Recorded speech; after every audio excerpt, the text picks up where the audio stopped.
So I'm Mariana, and I'm running for Austin City Council District 1. I'm a working mother. I have two young children, a 5-year-old and a 2-year-old that I'm raising with my husband.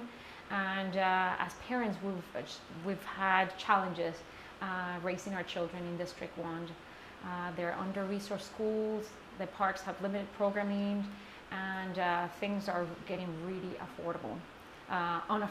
And so for me, that's part of why I'm running for office, because I want to see more affordability, I want to see better public transit, and more affordable childcare. Okay. What do you do right now? Are you just running, or? Yeah, so my whole career, I've worked 15 years as a public servant. I've worked ending homelessness, I've worked on affordable housing, on community development, and I was a community organizer as well.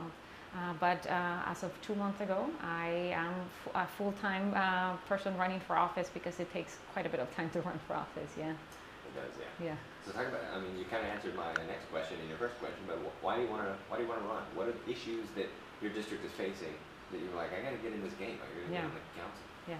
So there are basically 3 things, Casey, that are inspiring me to run for office, and one it's kind of my frustration as a parent, and I've told you a little bit about it.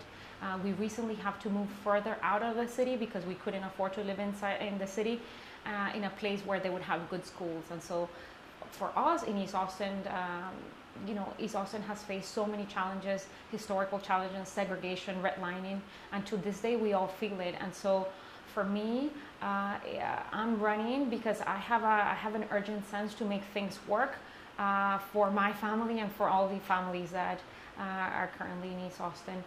The second thing that is inspiring me to run for office is my identity as an immigrant. I came here 20 years ago to the US when I was a teenager, and I've had to work extra hard at everything that I do. But even though I've become a citizen, I graduated summa cum laude, I studied public policy, I'm treated differently because of the way I look or sound. And I am running because I want to create a city that truly welcomes everyone, folks like me, newcomers, immigrants, but also people with different identities and different backgrounds. And so that's the second reason why I'm running for office. And the third one is my experiences as a public servant, right? I've worked all my life ending homelessness, on community development and affordable housing, and I want to see more and do more. I've been frustrated with the city myself. I've had to work with the city, and I see how they sometimes narrowly focus on certain issues and not the broader issues and the issues that are important to us. So those are the things that are inspiring me to run. My identity kind of as a working mother, as an immigrant, and as a public servant who wants to see more economic opportunity, more affordability, and more inclusion in the city. So I think it's unfortunate that we didn't move forward with Code Next. I think moving forward, we have to be updating our land code. As an immigrant, I want to see a city that can welcome new people. And to welcome new people, we need the housing stock to welcome new people. We can be growing at the pace that we're growing, attracting all these folks and having a booming economy, and not have a proportional amount of housing to accommodate for all of that. So moving forward, I'm a big proponent of updating our land code in a way that is inclusive and in a way that doesn't oversell what the land code is supposed to do. The land code is supposed to create the rules so that the market can create more housing, but we know that the market won't take care of affordable housing, and we know that the market won't take care of people getting displaced.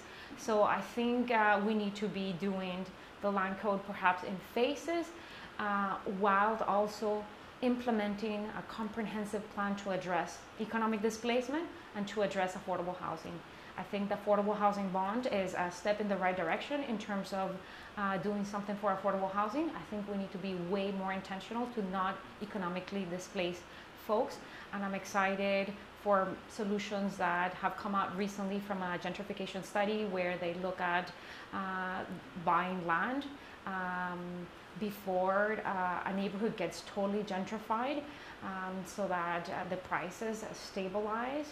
And community land trusts is another way where people can own their property, give up ownership of their land, but then they don't have to worry about the rising property taxes.